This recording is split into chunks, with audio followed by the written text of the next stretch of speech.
Hello, this is Joe, back with another video. It's been a long while, about 3 months or so, just doing life and stuff. But I thought we'd do a night flight in the Cessna 172. Not really running by the checklist, just to kind of show what it's like to fly at night. It's a clear night, flying out of Conway Airport in Arkansas, flying up to Heber Springs Airport, just next to Greers Ferry Lake. Microsoft Flight Simulator is pretty good at showing what it's like to fly at night.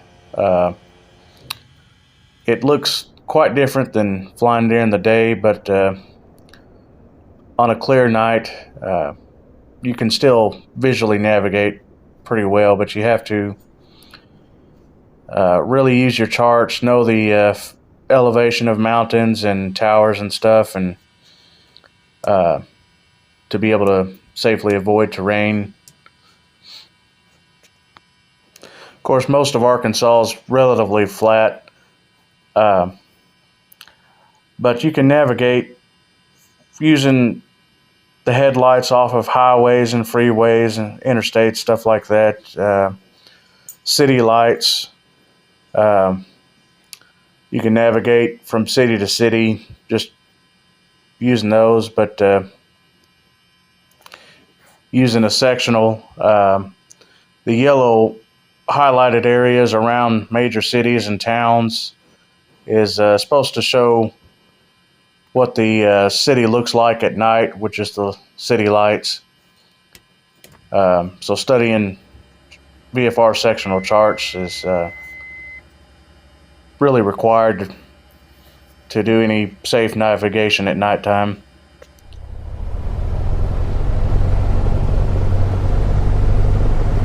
Here we'll take off of runway 4 and head north to Heber Springs. Charlie, X-ray Whiskey, traffic and Cessna, November I'll 1 pan the camera around and show what the landscape looks like at nighttime.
Flying at night, you really want to make sure your altimeter is set correctly and keep a close eye on it, as well as your vertical speed indicator. But taking off, landing, doing pattern work at nighttime, sometimes it can be hard to judge how far you're off the ground. You really want to keep an eye on your turn coordinator, your altitude, your attitude indicator, as well as airspeed. You really want to know the field elevation of the airport that you're operating in and out of.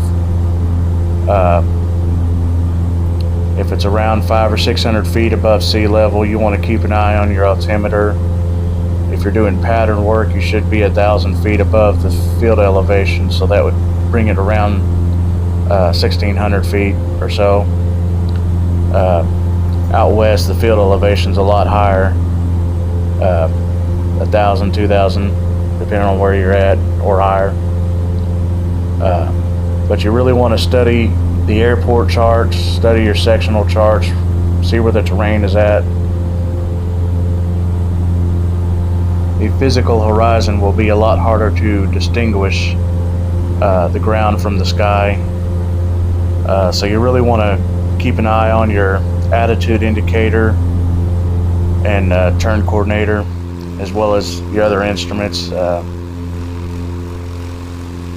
And it becomes much more difficult flying at night if you're underneath a cloud layer. If it's overcast, everything will look pitch black except the city lights. Tonight is not quite so bad, although there isn't a moon in the sky, which moonlight definitely helps light up the terrain a little bit on a clear night.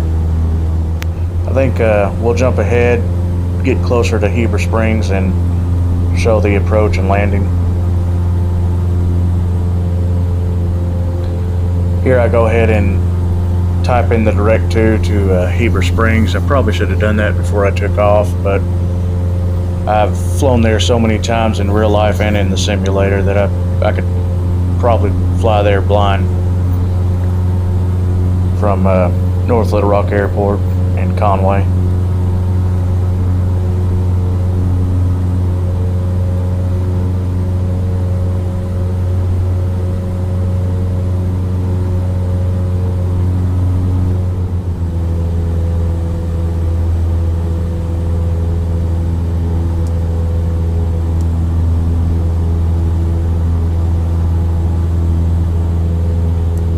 Yeah, as we get away from Little Rock and the Conway area,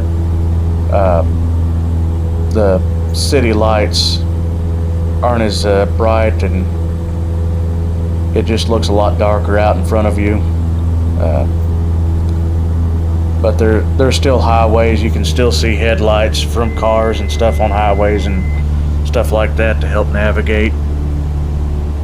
As we're starting to get close, I'll go ahead and flip on the landing light and go full rich on the mixture. Click off the autopilot and descend manually, hand flying it.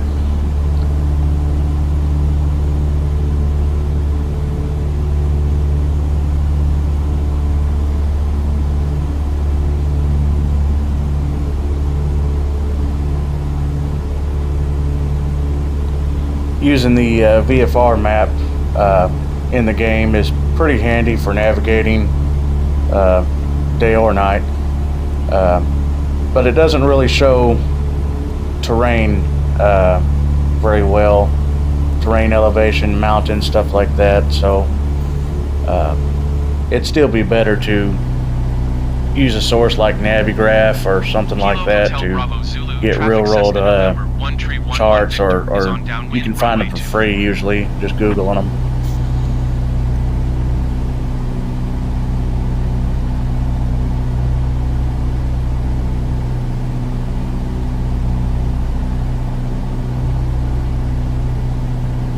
Decided to change to the other end of the runway after looking at the winds for the area. There's some pretty strong winds over Heber Springs, quite a bit of a crosswind actually, but I think we'll manage.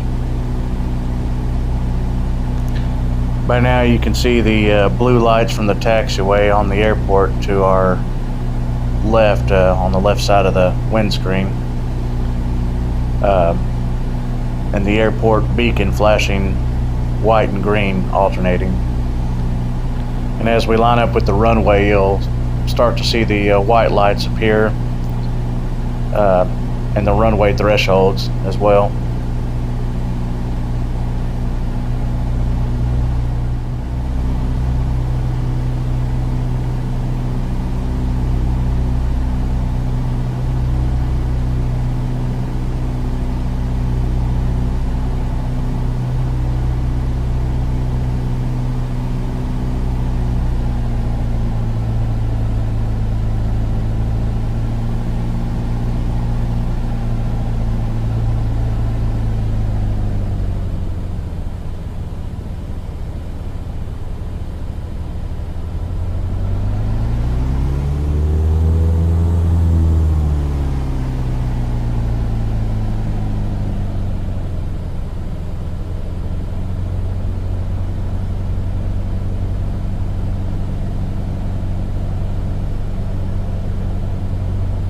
Hotel Bravo Zulu, traffic Cessna November 1311 Victor is on base runway 24.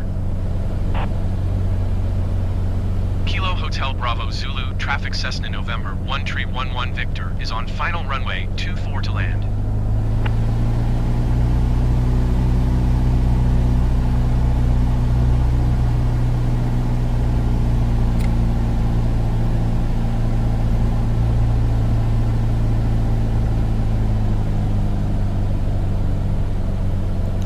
Mostly the landing will be just like your landing during the day, but it'll be a lot tougher to judge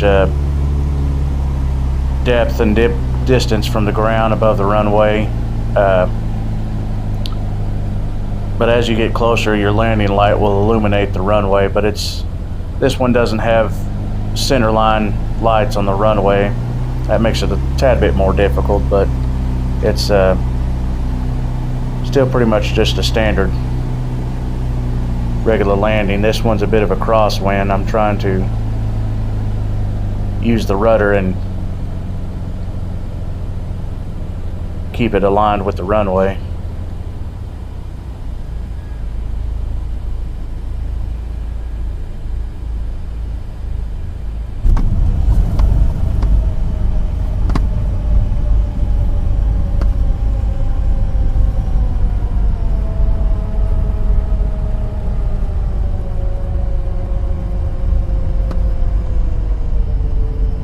Bit of a hard landing there, like landing on a carrier,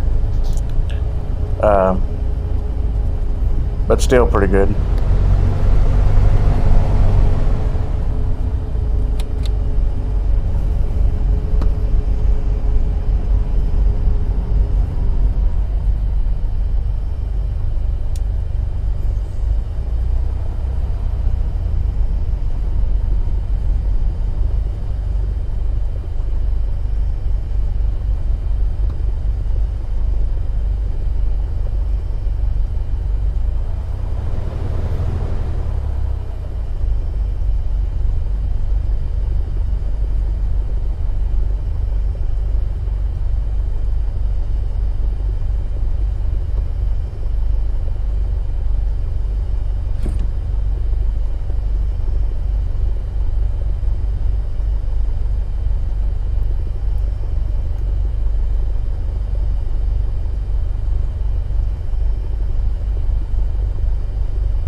But anyways, I just wanted to show what it was like to fly at night and take off and land.